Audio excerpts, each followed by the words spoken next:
Namaste, Jai Bharat. Dr. Hashnarayan of Lucknow, he used to live in Narahi, Lucknow, was my teacher, my professor. He, I got that Vatsalya in abundance. In first semester MA, he was so sharp. He was so sharp. Sir is no more. Sadgati Prapt हुए. He was so sharp. He caught me. Asked me straight. तुम शाखा जाते हो? So I got scared because those days to say that you're from RSS, people used to be scared because then people used to look at you in a different manner. And I was thought about Angrez with her. So he asked this question. I could not say yes, but then can't tell lie. Especially regarding Sangha. I said, yes, sir. I got a shaka. Ha, he smiled. That's all. He did not say anything. Then, of course, subsequently he came. So from there, he started speaking more to me. In the classroom, he comes and he has a habit. Every day comes and asks questions about what he taught the previous day. And I was so scared because he would ask people, and when suppose someone is no one is not able to satisfy him through an answer, he will simply tell, "Get up, you, give them the answer." So that used to terrorize me because if I don't know, then that's actually putting him off. I was scared of him. I loved him, and he also gave me blessings in abundance. In abundance, he advised me in lot of things. So one thing he used to tell repeatedly in personal talks, Bharat had never received her due from the world. I didn't understand it as an MA student, but as I grew old, I think this is long before this was 50 years or more than 50 years. Oh, no, 50 years or 45 years, I don't know. So many years before. So he says, Bharat was never given her due by the world. That time, we don't understand the statement with this entirety, full gravity. But then, as you grow and interact more with the world, especially with this internet kinds of facilities available, we understand that how the world has not given Bharat her due. That's one thing. One may not give give Bharat her due out of ignorance. That's what that comes to us first, but not that. Not just that. Deliberately not given the due to Bharat because they did not want to give. Whosoever has come to interact with Bharat from abroad, especially the European world, Western world, these two are two different things, but I'm just using it as one for my convenience now. They don't want to accept the fact that Bharat is much ahead of them in every possible aspect. This I will insist and say that every possible aspect. I speak in terms of knowledge tradition. For them, knowledge is fundamentally basically scientific. They do not have a knowledge tradition prior to scientificity after the medieval period of Europe, which is called also dark period in Europe, which used to be called as papacy. They themselves used to call it as no. We are terming. We don't belittle people. We don't see people less. We actually give them overdue. But then we were never given the due that we received. A lot of things happen. See, they didn't want to acknowledge the Bharatiya Sanskriti and Bharatiya knowledge tradition. Civilization you call whatever, but I call it a Sanskriti because our civilization is Sanskriti. Is very, very old Very old lessons we do not know when it really started. That's the point. There's one thing that we can speculate. I'm not using any scientific terms. I'm using logical conjectures. Which is more than scientificity, because science has limitation. Science only goes through cause-effect relations as the see, observe, and find and prove. Logic need not do that. It needs only rational conjecture, sensitivity. So they didn't want to say that it's very old. So they created a lot of things, which they wanted to, all political reasons behind it, where Macaulay, Max Muller compendium has operated.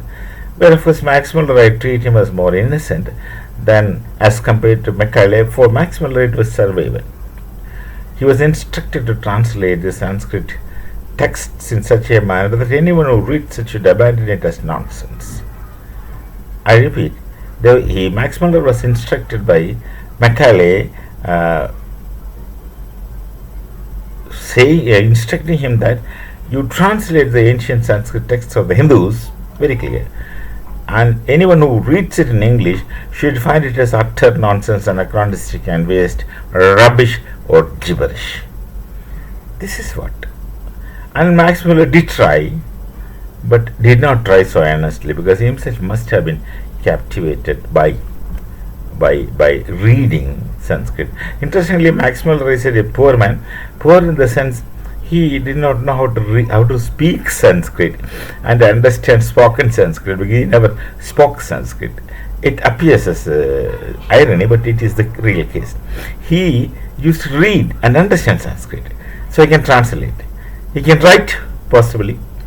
I do not know if he can write. He must. Yes, I don't know if he's written anything serious.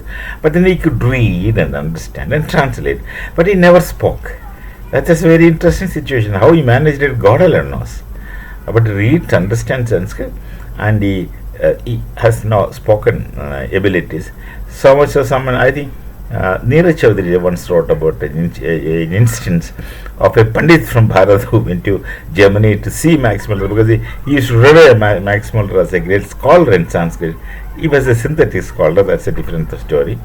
And then went to him and started speaking in Sanskrit, Namaskar, Mahabhaga, etc. Namaskaram, Mahabhaga, etc. He started talking. And then Max Muller asked him which language are you speaking.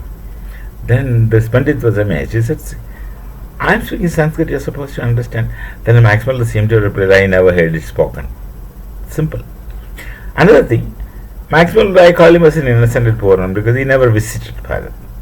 Not even once, in spite of the fact that he was living in London and the British have already colonized Bharat. It's wrong to say British ruled Bharat in the strictest terms, sense of the term. Parts of large parts they were ruling. The colonial ruling actually, East India Company was ruling till 1857. Then many parts were still independent. Sometimes with an understanding with the British, like Travancore and even Baroda. Though Baroda was always independent, never a colony of British. So, in spite of the fact, Max Muller never came to Bharat. That serious was his interest with Bharat. He was comfortable confining himself to book and reading and writing. That's it.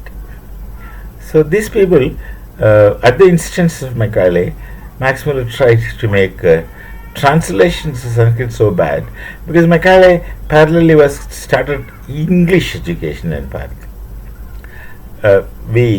Of course, many people, we appreciate him for starting the English education, because it gives us an opportunity to learn language. But his intention was different. His intention was to teach them English, teach the youngsters of Bharat English, train them in English, in the pretext of we want good clerks. Bharati cannot be officer, isn't it? Only clerks. Subaltern. That's the arrogance of some of them. Very arrogant. They presume themselves like the Pakistanis that we are superior. Well, there's no difference between these colonized Britishers and the Pakistanis, because both will say we are everything, we are superior. No, all right. Just see a parallel. Pakistan's what you call boisterizing and boasting themselves of everything is too crude and too what you call unrefined, whereas the British who colonized Bharat were so refined to say the same thing in two distinct manners. That's it. Otherwise, no difference. So this used to be the case then. So they didn't want to accept us. They wanted, yes, Macaulay wanted to get clerks. So that's what he says, clerks. So he taught them English, but this guy, his plan was very clear. With his books are published letters of Right Honourable Beddington Macaulay is published from the British archives much later. Though that gives a lot of truth, real revelations to people who blindly believed Max Muller as something great and Macaulay as something great. Max Muller's letters are also published. So in one of the letters, Macaulay writes that in 50 years' time there will not be a single idolater, that is Hindu, left in Bharat. He uses the word India, I use the word Bharat, that's it. Because he wanted to convert people into Christianity. And the problem with the Hindus is that they are very proud of their heritage, and they were proud of their knowledge tradition indirectly, because everyone do not know about the knowledge tradition, but they are very proud of the texts available to them. Everyone respects the Vedas, though they have not read Vedas, and understanding Vedas is too much for a common man. Sri Aurobindo himself is a classical example, who wrote the book Secret of the Vedas. So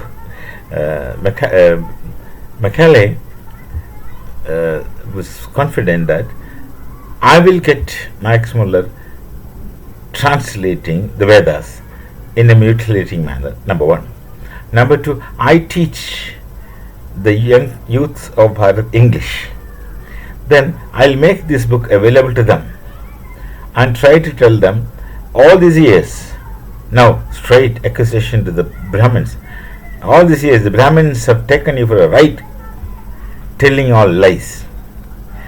So his intention, Macaulay's intention was very clear. He says anyone who is reading this text translated in English should at once find it rubbish and throw it out, and then go to the other text, which is the New Testament, Christianity. That intention he had very clearly and very formidably. He was insisting on it. But Macaulay did not honestly do the job, because you just can't translate Vedic hymns in a manner that you feel like. It's not possible. That's a case with Vedas, nor any of our texts, because our texts are very concentrated and needs interpretation, analytical mind to understand, interpret. No, it's not that easy to translate and mutilate and translate. Not possible. This didn't work out, and the point is that Macaulay was afraid of Brahmins, really afraid of Brahmins, for one reason, that he wanted to see the Hindus fragmented into castes. He saw it also. The Hindu is not a unity as the Christians are.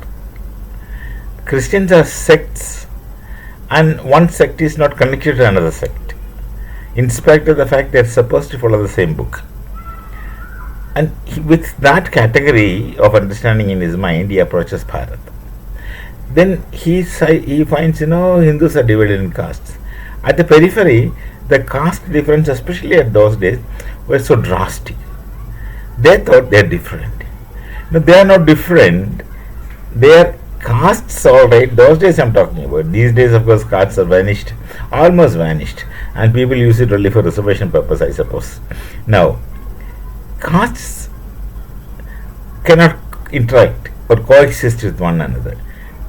See, this is what they don't understand, Europeans, because he is using European consonant categories. Castes cannot coexist. Now, if castes cannot coexist, then there is no Hindus, this one.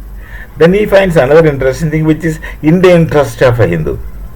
castes are not universal in Bharat. At different pranta, different parts of Bharat, castes are entirely different. The caste in Tamil Nadu is entirely different from the caste in Kerala and Karnataka and in Andhra and Uttar Pradesh, Madhya Pradesh, all over Bharat. The castes are not uniform. They are not same. It means castes do not have a uniformity.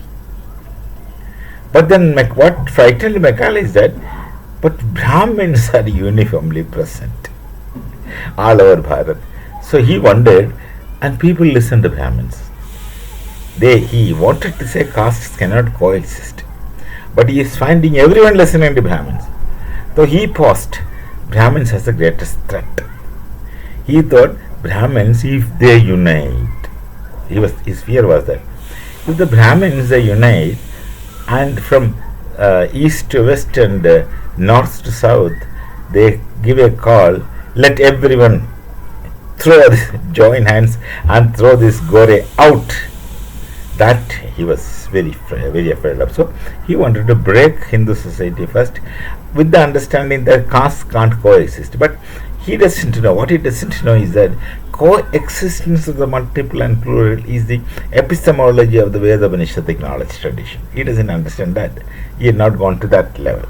Even Max Muller has not understood that. He had only drawn from Sanskrit to English, is translated. Of course, he understands. He has only done translation. He has not gone into the epistemology or ontology of the Vedas with an analytic mind. So castes can't coexist, he thought. So they should contradict. What is not coexisting is contradiction. But the entire Hindu Samaja, Hindu society, is a coexistence of the multiple and plural, castes or no castes. Whatever is a caste, they coexist. They don't really contradict until someone they poke their nose into affairs of matter and make trifles between them. I call them as only trifles because they're not permanent, they're not lasting, they're like temporary, and they get it over with that. So he wanted to destroy the Brahmins. He wanted to tell the people when they read the English versions of Sanskrit translations of Max Muller, he wanted to tell them that these Brahmins were cheating you. They were telling you things which don't exist in the so-called holy books, and these holy books are really not holy. So come to New Testament. The Old Testament is Jews. Come to New Testament, be Christians. That is where he was very ambitious. That's what he thought. There will not be a single idol left in Bharat in 50 years of time. That is his ambition. So this kind of suppression he created. Then he made Max Muller to create this Aryan invasion theory, to say that the Hindus are damn proud of their heritage. That's a problem. Then also, now also, and in future also, they'll be very proud of themselves for the kind of knowledge tradition which they have. Primarily, basically, Hindus very proud of being a Sanatani, but they don't find much fault with Sanatana Dharma. They don't find much fault with Sanatana Dharma. And Sanatana Dharma has got this mechanism of self-correcting, self-rectifying. There is nothing in Hindu Dharma which has no prayaschitta or parihara. There is nothing like apariharya. Everything is parihara. Everything is solution. There is nothing unsolvable in entire Bharatiya system, Sanatana system, the Hindu Dharma. So you have a kind of freedom which is unimaginable in any other frames. First of all, Hindu Dharma itself is not a frame; it's a frameless existence of coexistence of the multiple and the plural with the cosmos. That's a wonderful kind of understanding. Now, so he wanted to say that see, that's another technique they're trying to say. They wanted to say that the civilization of Bharat, it is imported. He talks about people coming from outside Bharat and who created this Hindu Dharma civilization. He wanted to say that your Vedas and Upanishads, everything was created by not your ancestors, my ancestors. Who were his ancestors? He says the Aryans came. When the Aryan theory was thrown out, he wanted Max Muller to write Aryan theories. Max Muller did mention Aryan theories, and Max Muller had an archetype. A prototype Aryan theory already with him. With the Christian intellectuals in Europe in 17th century, created an Aryan theory, saying that no, that's another interesting thing. These people are very funny, I'll tell you, when it comes to creating theories. Because spurious theories they shamelessly create, no honesty to themselves. They, for purpose serving theories.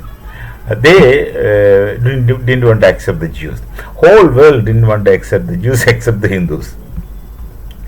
The Hindus believe in Anavabhadra Kratavayantha Vishwada, and we also knew about Sathaiva Kutambagam.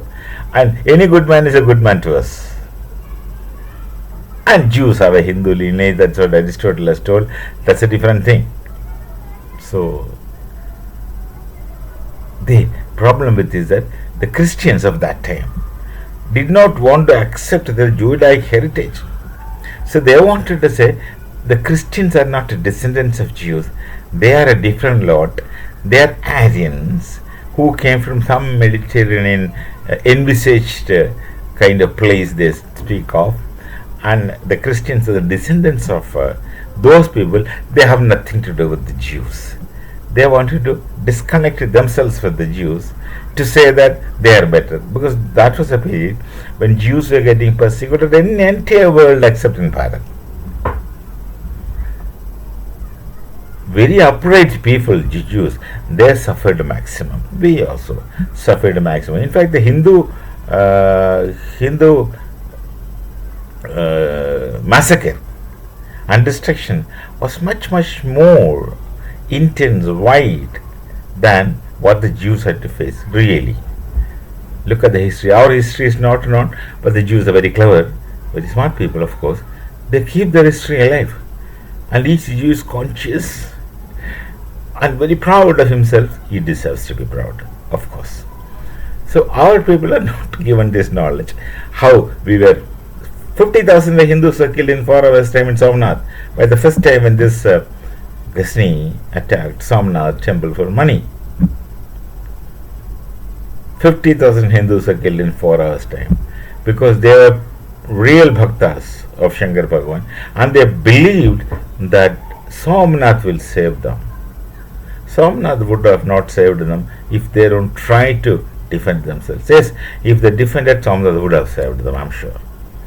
But they were not trained soldiers. They didn't have weapons in their hands. And these brutes, barbarians, did play havoc. 50,000 or 40,000 Hindus were killed.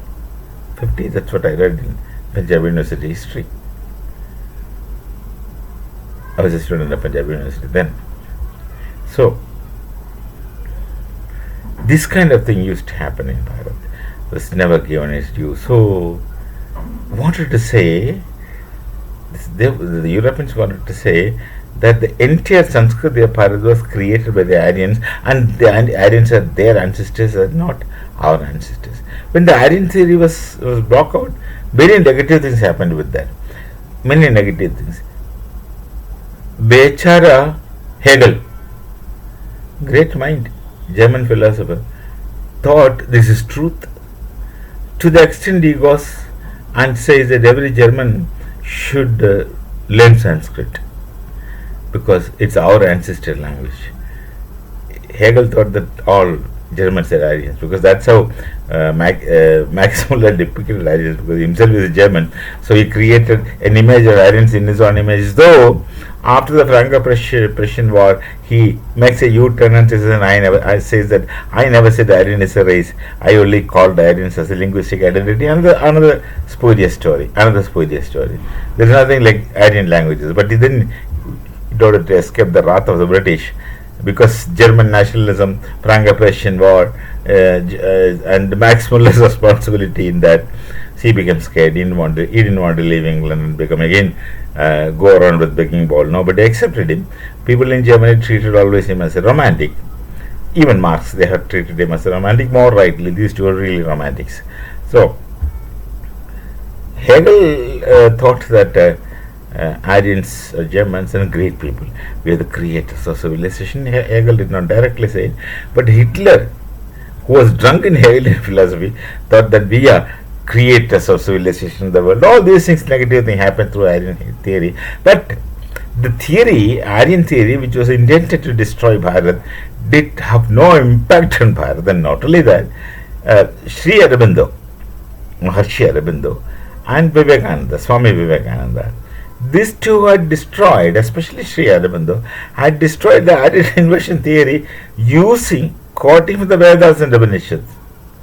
The Aryan word, the concept itself is Vedic. Rigveda speaks about Aryan. Amarakosha, the 4th century, I think, lexicon, a dictionary, speaks about who is Aryan, who is not Aryan, etc. very clearly. The word, the concept is essentially Bharatiya, and nobody has come from outside to create the civilization. These have been subsequently proved scientifically by using DNA stories and all those things, which is, I don't know, which is not my cup of tea. I would use logic and context, as I told you. So now, of course, the scientists prove that this invasion theory is fake. Is really not the case. No one has come from outside the Bharat. There were traders. There were people visiting, going, staying, but not as a wave of people coming to Bharat. On the other hand, the people used to come to Bharat definitely, because we had about 7 lakhs of universities at one point in time, and all over the world people came to Bharat, learned things, and they created their own civilization. And you find all this world civilization after the period of their learning from one of our universities. Small, big, we have nearly 7 lakhs of Gurukulas. So the people, no one has come.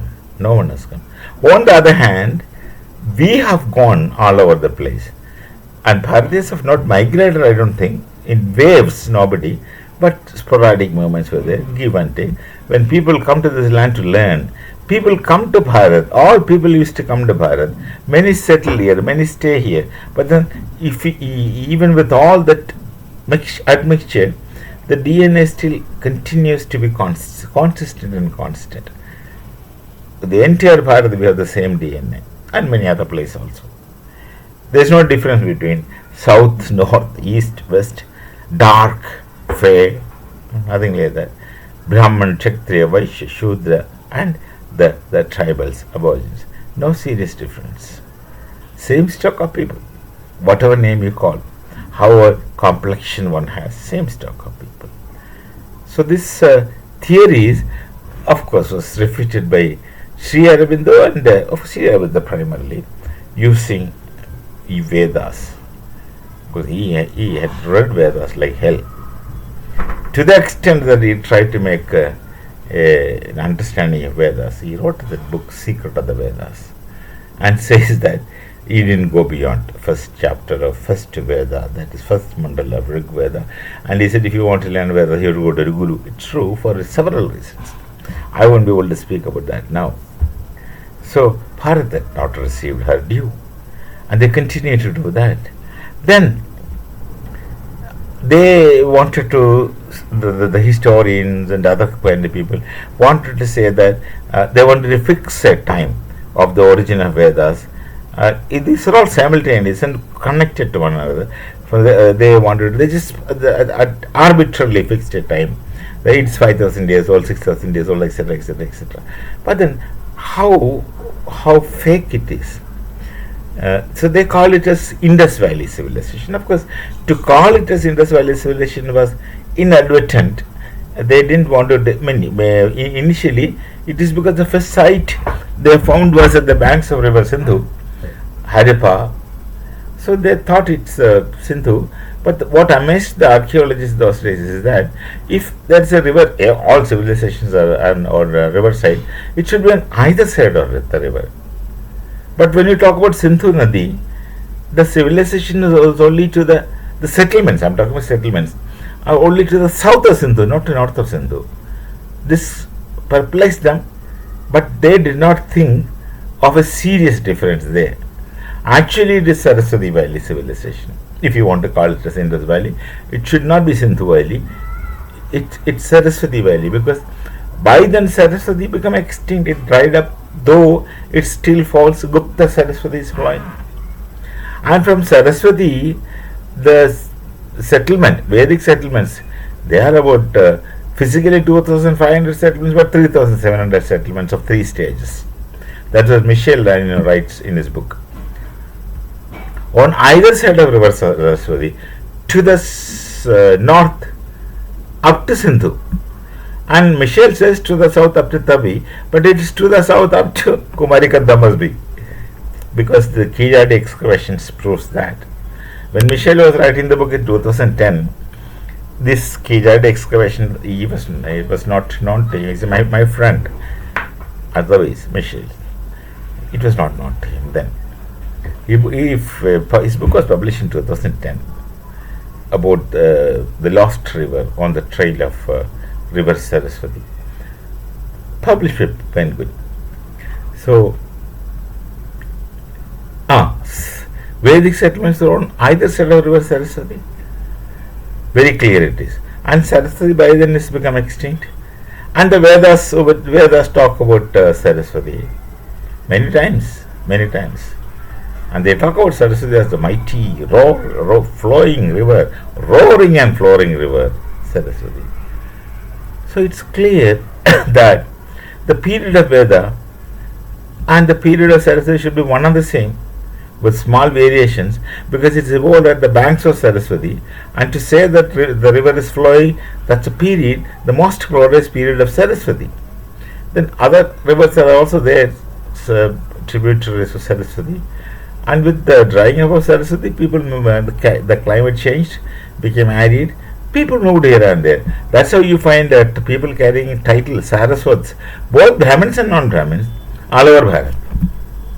There are Saraswats all over Bharat, which clearly says they have moved from the place of Saraswat. And they have moved to Gauda Desha and then came back also to Gauda Saraswat. Saraswat plus Gauda, that also came. These are things we can understand through logic and conjectures. So, if you accept, they didn't want to accept Saraswati, later consciously. Initially, inadvertently, because the first site was Harappa. So, archaeologists play a safe game.